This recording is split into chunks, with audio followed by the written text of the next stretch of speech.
भाई, तुमने मेरे बच्चे को तो नहीं देखा?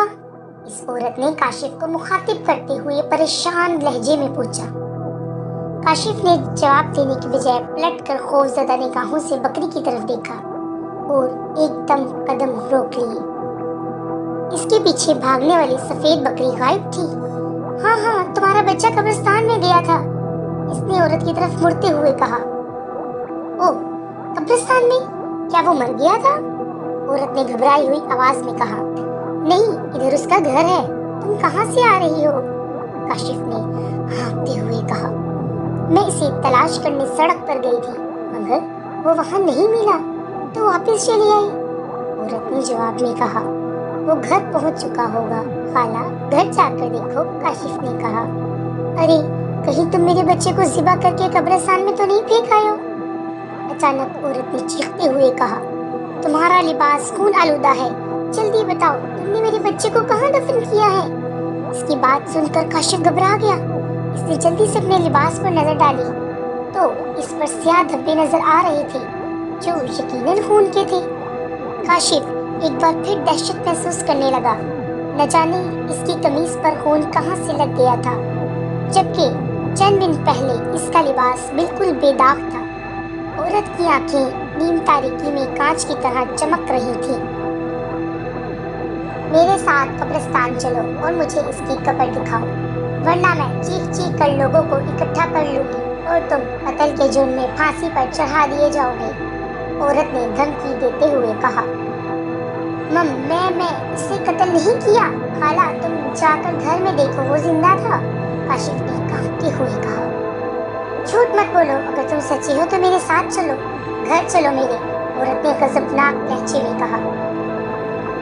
तुम यकीन करो खाला, मैं तो एक बकरी को इसके मालिक के घर पहुंचाने गया था, उधर राशिद ने खौफजदा लहजे में कहा। अच्छा, कहाँ है बकरी? मुझे दिखाओ, औरत ने इसे घूरते हुए कहा। अभी तो मेरे पीछे भागी आ रही थी, फिर न जाने कहाँ चली गई, काशिफ ने कहा। ओह, पलट कर पीछे देखा तो बेख्तियार उछल पड़ा। बकरी चंद कदम के फासले पर खड़ी थी। वो खड़ी है बकरी, काशिफ ने तेजी से कहा। देख रही हो ना? मगर औरत ने जवाब ना दिया। काशिफ इसकी तरफ पलटा।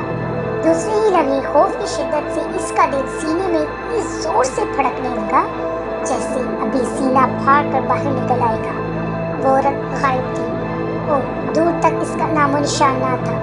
काशिफ पर दहशत तारी हो गई और वो एकदम सड़क की तरफ दौड़ने लगा। कब से इसे बकरी के ममियाने की आवाज सुनाई दी, लेकिन इसने पलटकर ना देखा। फिर इसे अपने पीछे से औरत की चीखती हुई आवाज सुनाई दी। रुक जाओ मेरे बच्चे के कातिल, वरना मैं तुम्हारा खून पी जाऊंगी। काशिफ अब भी ना रुका। उसे यकीन था कि औरत और बकरी एक ही है, क्योंकि उनकी आवाजें एक जैसी लगती थी। वो दहशत से कांपता कांपता सड़क के करीब पहुंचा ही था कि बाएं जानिब से इसी बच्चे के रोने की आवाज आई। काशिफ ने जल्दी से आवाज से जब देखा तो चंद कदम के फासले पर वो पुरइसरार बच्चा खड़ा रो रहा था। भाईजान, मुझे मेरे घर पहुंचा दो, मुझे डर लग रहा है, बच्चे ने हिचकिचाया अंदाज में कहा। काशिफ का हैरत और खौफ से बुरा हाल था। वो बच्चा इतनी जल्दी कब्रिस्तान से वहाँ कैसे पहुंच गया? इस सवाल ने काशिफ के रहे सही और शान भी खता कर दिए और वो तेजी से सड़क की तरफ दौड़ा। अपना मफलर तो लेते जाओ, तब से बच्चे की हंसती हुई आवाज आई। लेकिन काशिफ ना रुका और सड़क पर पहुंच गया। उसकी साइकिल सड़क की दूसरी तरफ खड़ी थी। वो साइकिल पर सवार हुआ, शहर की तरफ साइकिल दौड़ाने लगा। जब वो घर पहुंचा तो करीबी मस्जिद से फजर की अज़ान होने लगी। उसने घर के दरवाजे पर पहुंचकर जोर से दस्तक दी तो उसकी माँ ने दरवाजा खोला। काशिफ बेटा, तुम रात भर कहाँ रहे? क्या बहन के घर रुक गए थे? माँ ने हैरत से सवाल किया। काशिफ कुछ ना बोला और हाँफता हुआ कमरे में दाखिल होकर बिस्तर पर गिर पड़ा। चंद लम्हों बाद माँ अंदर आई तो उसके हाथ में अपना मफलर देखकर काशिफ का दिमाग चटकने लगा। जी, मफलर कहाँ से आ गया?